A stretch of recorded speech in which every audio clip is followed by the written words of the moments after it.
Warning, this video is intended for adult collectors. It contains plastic collectibles, questionable opinions, and a man with far too much free time on his hands. This is not a test. This is a random review. Hello everyone, welcome back to the TJOmega channel for day 1230 of our daily content grind, and today it's time for probably the longest overdue review in the history of this channel. A toy I have been literally getting requests to review for a decade. Yeah, it's high time we do this. And I know you want to hear about the HasLab version of this toy, but frankly, I've already reviewed the G1 Star Saber, so logically, before we can get to the HasLab Star Saber, we actually have to cover the in-between, the Masterpiece Star Saber, just to make sure all bases are covered before we get to the modern iteration of the toy. Then the Robot Masters might come in there somewhere. We're going to ignore that for now. Let's get along with this Masterpiece instead, because this is the one people asked me about for ever so long. And yeah, it's a beautiful, beautiful piece. You see here in the full vehicle mode, everything combined together. It is a massive ship of blue, red, and white plastic. Yeah, it's absolutely gorgeous. Obviously not meant to disguise. At this point, the robots in disguise thing has gone completely out the window. But it's doing a very serviceable job of being an anime-accurate version of the Star Saber vehicle mode and still having all the features of the original toy, which is really, really cool to see. So features that you might notice, like the fact that his helmet is up top, pretending to be some type of gun. A mounting point here so that his normal gun can be stored in the vehicle mode. You'll also notice there's a whole bunch of ports along here. To be fair, a lot of them can't really do anything. I think some of them are left over from when they thought they were going to do Victory Leo, and they still haven't done Victory Leo, so we're just going to ignore them for the purpose of this review. But it's doing a pretty good job here. So the thing about being anime accurate is the greeble details on this are actually considerably low. It's actually a pretty smooth toy all around. You can see some sculpted detailing just to break up the design just a little bit, but for the most part, you know, it's basically just kind of doing its job of looking super sleek and nice. If we go to the back side, you can see that there are thrusters sculpted in. You can see where his, those are absolutely not robot mode feet. I don't know what you're talking about. Tail fins done up very nicely. Molded white, painted with the blue. The same is true here along the wings. And then to the front, where, yeah, you've got this beautiful translucent blue canopy, along with all the details and paint you would expect for the front of the vehicle. And then you have these two front guns. I should say, the guns here, as well as the thrusters on the back, die-cast parts. And while the ones on here are going to end up at the top of the arms in robot mode, that's not going to really affect anything. This is a very minor amount of die-cast. And the stuff that's going to be in the thruster right now will eventually be on the feet, meaning he's going to have a little bit more balance. But honestly, this toy has such a huge footprint, that's not really a thing. It's just die-cast for the sake of die-cast because that's what Masterpiece was doing at the time. But it is a beautiful rendition of the vehicle. You can see there are landing gear underneath that all fold out from the vehicle itself. You can go ahead and just kind of fold that up just to kind of get it out of the way, because there's other things we have to talk about, and we have to get that done just to get that cleared. All right, we fold that up. That does make the rear look a lot more solid. I will give it that. Yeah, just a really, really nice job of incorporating that. Now, if we want it to float on its own, now that you have no landing gear, you actually want it to be in flight pose, good news. They have a stand for that. So let's go ahead and show you how that attaches. It's going to be what will be Star Saber's crotch. You have to clamp it. I'll let you make your own joke there. I'm not going to touch it. I'm just going to show you that, yeah, it works pretty well. Now, the stem of this display, the one that's actually like holding onto the starship itself, I would tell you is translucent plastic, so please don't keep him on this display for too long, because that is putting constant weight on clear parts. You know how I am about that. But for the short term, you know, just for, you know, if you just like to keep it there for a little bit, or if you have photos you want to take, yeah, it's a nice little way of It's a little nice little way of doing it, so you got that going for you. So that said, the vehicle mode itself really doesn't do a whole lot besides just pretend to be a flying vehicle. We need to get everything else transformed in order to actually see everything it can do. So there's a gray button here on the back I'm going to have to press, and there are clips that are holding the sides of the inner jet. So you need to hold down this button and then pull the clips free, and then we can remove Saber from the rest of the vehicle. Just go ahead and fold out the tail fins like so. Fold out the wings. And we can do away with the V-Star for now. We'll see it again here in a minute. But for now, we can just focus on Saber's vehicle mode. Again, we are looking at a toy that is going for a blend of toy accurate and animation accurate, and it's doing a pretty good job of it once again. Done up in a lot of red plastic and only a little bit of white and blue this time. It's a really nice mini starfighter that represents the design very, very well. Just like the large version, you can actually fold out actual landing gear there from the nose cone, and then from the backside, what will eventually be the robot mode feet. So if you want to roll it around, if you want to leave it on the ground, that is your option. Very, very nice. Keeps you from grinding up the chest, which is pretty much all that the landing gear serves to do. Just keep from grinding that up when you're scooting it along. Not that I'm expecting a lot of adult collectors to scoot this along on their table, but you do you. You have fun. It's your toy. We can see the details a little bit better now. Autobot insignia done up on the wings. Very, very nicely. And then you see the gold chrome that'll become Star Saber's chest. Now, on the HasLab version, this is a little bit susceptible because the way that Saber's vehicle mode combines with the V-Star is a little bit too tight, so it can scratch up. I will say on the Masterpiece, I don't experience that issue. Like, if anything, the connection I could stand to be a little bit tighter. It still holds in place, but it also does not endanger the chrome in any way. So you know what? I'll take it. I'll take it. Yeah, beyond that, very, very nice vehicle. I guess we should start transforming things. And for that, first, we're going to have to get inside the canopy, where we have to pull his brain out first. This, my friends, is the brain of courage. Can I even zoom in close enough to actually see it? Unfortunately, I am out of working cameras at the moment. I'm working with what I got, and what I got is not small enough to get into the intricate details that is the brain of courage. Needless to say, Takara has done a fantastic job of making sure that all the details needed for the design is actually present. You can see it's basically a super tiny Star Saber with the helmet removed.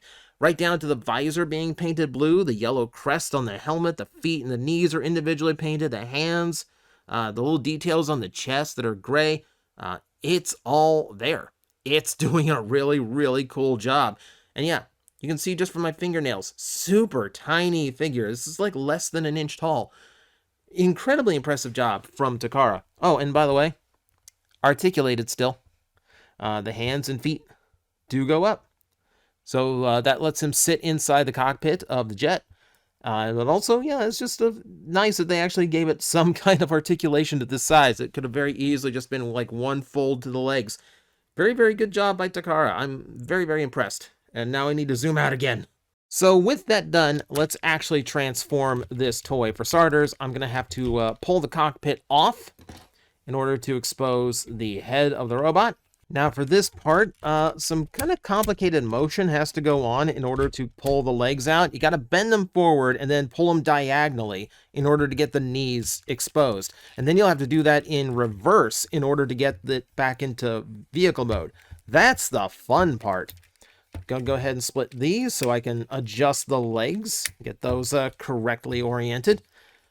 Flip down the feet like so. Oh, no, not the landing gear, the feet. And I'm just going to fold up all of the tail fins. Raise the arms up like so. Flip out the hands. Nice and simple transformation on this guy. And here's where we get to the familiar part of Star Saber, because Star Saber is a Brain Master, a gimmick that never came to the US, where instead of forming the head, the little mini guy is only going to form the inside the head.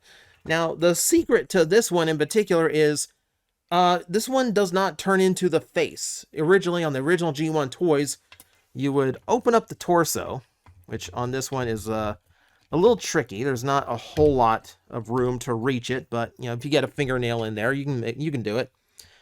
The trick here is that on the original, you would put the guy inside here, and the whole torso would basically be an elevator. And when you pushed the torso closed, it raised the Brain Master up, and it would cause the front of the Brain Master to slide down, revealing the face that ended up inside the helmet. In order to preserve some articulation, they opted not to do that here. There is a peg on the far back of the elevator that you need to make sure is pegged in. That'll hold it in the secure spot where it's supposed to go, and then when you close the door, raises the face up, completes the Brain Master gimmick. Really, really cool. So, with that out of the way, I still need to fold up the wings and still get the arms out. So, arms double hinge. Sorry, I got eager to do the Brain Master thing. We did things out of order. But that's going to give you Saber in his robot mode. And here he's kind of, well, for starters, yeah, the robot's really nice. He's transforming essentially the same way the original toy did, with the advent of he actually extends things out a lot better, and his proportions are a lot nicer. But he stands about, honestly, like old school, like mid-2000s deluxe size. Pretty good. Pretty good, I would say. If you got the recent Evolution Optimus Prime, well, recent, the Power of the Primes one that got recently reissued, then that Orion Pax will give you some idea of about the size of it. This is a little bit bigger than that. But you get a really clean robot out of it. The only kibble is those tail fins hanging off, and on Transformers, we're pretty much used to tail fins hanging off the legs. Thanks, Seekers. But no, we get a brilliant rendition of Saber here. I love the detail and paintwork on him. The silver in the midsection, breaking up the blue really, really nicely. I like the division in the blue on the chest, right? So, like, you can see like a lot of little details there at the top. The yellow on the kneecap. We turn around. One thing I did forget to do in transformation, the cockpit can be pushed down a little bit. We will need that for Star Saber, but more importantly, it gives you a little bit of a cleaner look. I do kind of wish that the wings here would tuck in a little bit more and hide away, but is what it is. This is a masterpiece, but it is still kind of an old figure, so I don't expect it to get that clean. But no, it's just a really, really nice rendition of Saber. Now, for the articulation, the coolest thing about articulation is the head still has rotation. Now, it's not full rotation, because that gimmick, you really don't want to mess up that gimmick there. But it's enough to give him like a natural left and right range of motion, which is good to see.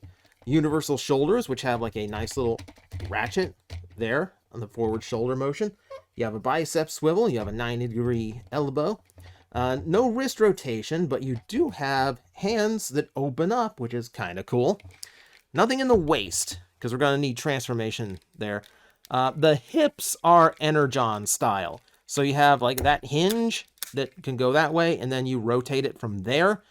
So it gives you the ability to have these poses, but they can be a little bit awkward to get them into.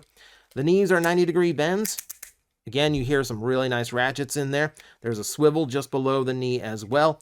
No ankle tilting or anything. Like, this is a little bit old school masterpiece where that wasn't quite a thing yet until you got into like really big figures. So, not too bad. Not too bad as a core figure. We can arm him up. We do have things for that. So, we do have the laser weapon, which can go from just a normal peg for the vehicle mode, and then fold out a handle for the characters to actually grab onto. For this one, let's see if I can actually get it in his hand. There we go. Nice and snug little clip in. Cool to see. Now, we need his sword, and here's the cool thing. So we pulled this big chunk off, and this chunk is going to become Star Saber's hilt, but that's for the larger Star Saber. This set comes with a small Star Saber, so you can actually give him the sword in this mode too. And for that, we need to bring back the V-Star, which this is going to start getting awkward space-wise. For starters, it is the V-Star, so just like in the anime, you can actually have Saber riding on top. If I can actually find a spot for him, there we go. And there is plenty of flat space on the top of this piece, so yeah, you can find spots for him to go. Not a problem there. The cool thing here is that, just like in the show, the blades are actually stored inside the V-Star. So just so I don't screw anything up, because this is chrome, and it's getting to be old chrome, go ahead and take that out, slide it in like so. Okay, V-Star, we've demonstrated you. You can go away over there now. And we'll bring Saber back in here. We'll take his other hand to open that one up. And let's see. Yeah, we'll do it this way so the hilt faces out. Go ahead and scoot the thumb right in that groove in the handle. And there we go. That is a fully armed and ready for combat Saber, which is really, really cool to see. Now, I will say the gun does not hold very well in the hand because like the wrist does not fold out far enough for it to be completely straight. You do have a little bit of wrist rotation to affect it, but yeah, it's still going to hold a little bit awkward, unfortunately. Don't know why they did that. This seems like it's very preventable. But no, like, aside from a little bit of articulation limitation because of like necessary engineering, he does stand pretty well as his own little bot, which is really cool to see. And I really like that they added in the little sword. That adds a little bit more play value to that form. But I guess that does it for what we can do with Saber. I guess at this point, we need to go big. All right, here's where things get interesting. So, let's go ahead and fold him back up. Need to get his arms recollapsed. Just work that double hinge until everything closes up. Do the same thing on that side. And go ahead and lower the arms like so on that double hinge. I'm going to go ahead and reconnect the legs. Fold up those feet. Get the wings in the right position. Try to hold the toy where the focus is on the camera, because that's going to be the hardest part of this whole thing. Go ahead and rotate that up until it's at a 90-degree bend. Might have to raise the hip skirts in order to get that to happen. Then go ahead and collapse those knees so that the kneecaps hide away while you are getting this guy all the way up. You should form into this nice little cube by the time you are completely ready to go. All right, and with that, go ahead and flip these out to switch up the intakes to the ones for Star Saber. And that's pretty much Saber ready to go. So let's get the V-Star in here, and we'll start fixing him up too. Now, no surprise, this is actually really close to the G1 style transformation, because frankly, the G1 toy was trying to be as anime accurate as possible. So if you've seen that review of mine, pretty much the same thing, it just looks a lot nicer. Go ahead and pull the arm away from the leg piece. They'll double hinge down and clip into place. For future reference, there is a button here on the side of the leg that you'll have to press in order to disengage this part, because that's what's holding it together. Go ahead and go down to the feet. I am going to fold that part out, and I'm going to get the toes out as well. You know, that is your foot. If you want, go ahead and close this all the way down too, just to make sure that is completely out of the way. Obviously, simple transformation. This doesn't have to go in any particular order at this stage. Go ahead and pull this piece free as well.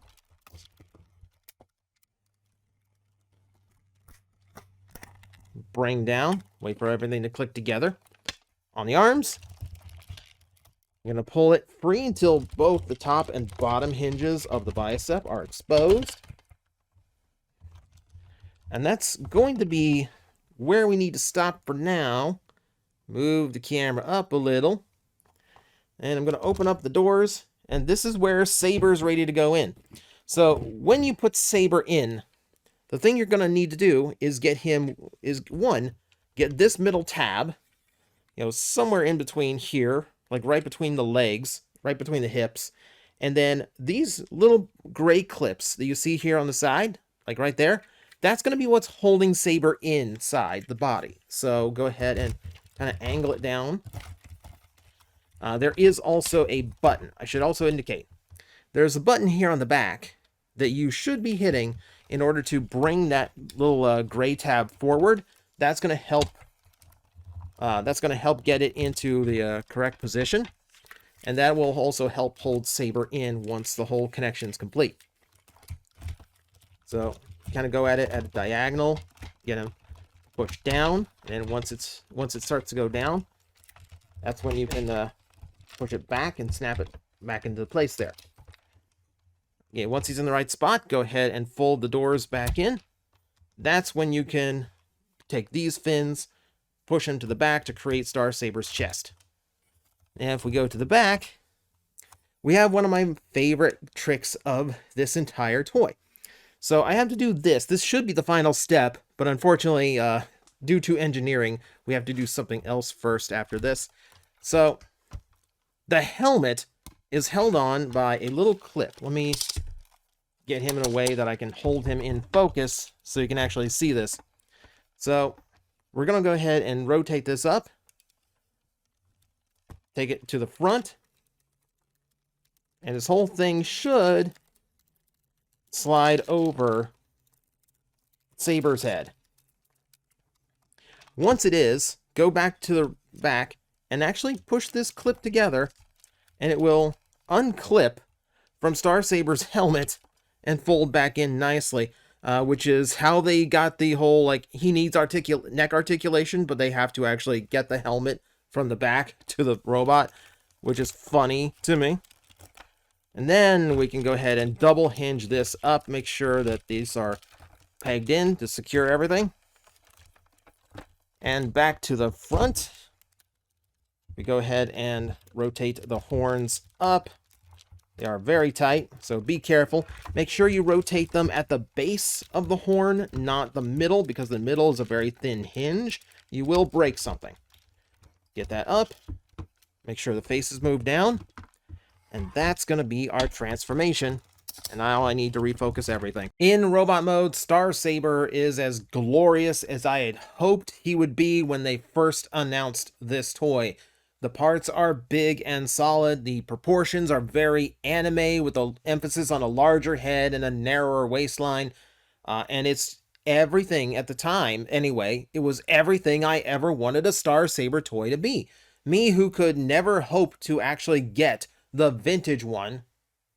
You know, even though I did get the vintage one. Point being, like, this is everything that I had hoped for a Star Saber I could actually pick up and play with without being scared of how expensive it was. And now it's extremely expensive to get a hold of one of these, and once again, I'm terrified to play with it. But as you can see, as expected, extremely clean. The nice thing about the late G1 toys is that they were very much accurate to how they looked in the animation. Like, they stuck close to each other. So they didn't really have to do anything to really go out of their way and make Star Saber more accurate to how he looked in the anime, other than fix up the proportions from the original toy. And that is pretty easy to do with the engineering of the time. But the overall look is absolutely awesome. I absolutely love it. I love the mix of the white and the red here. The blue hits work really, really well. And you can kind of tell he was designed by the Gundam guy, can't you? He definitely has that aesthetic to him. I think Star Saber is really where you start to see that switch from the aesthetic of Transformers to what would eventually evolve into the aesthetic for Brave. Doesn't it? It really does kind of feel like that the more I look at it. So let's get, I should go into articulation, I guess. You can see a lot of the details from here. It's just done in a spectacular way. Most everything was visible in the vehicle modes. So I'm not really presenting anything new, but we can show you what he can do now that he's in robot mode. For starters, the neck is using the same articulation joint as Saber's head. So you're still going to be stuck with that limited range, but it is still there. Shoulders. This gets a little bit weird. Okay, so shoulders themselves actually have a hard time getting motion, but they can pop forward, which means you get this butterfly joint, which not only allows you wider shoulder motion going outward, but is also going to allow you double hand poses with any of his, if you so choose, for his swords, which is a really, really cool trick to do.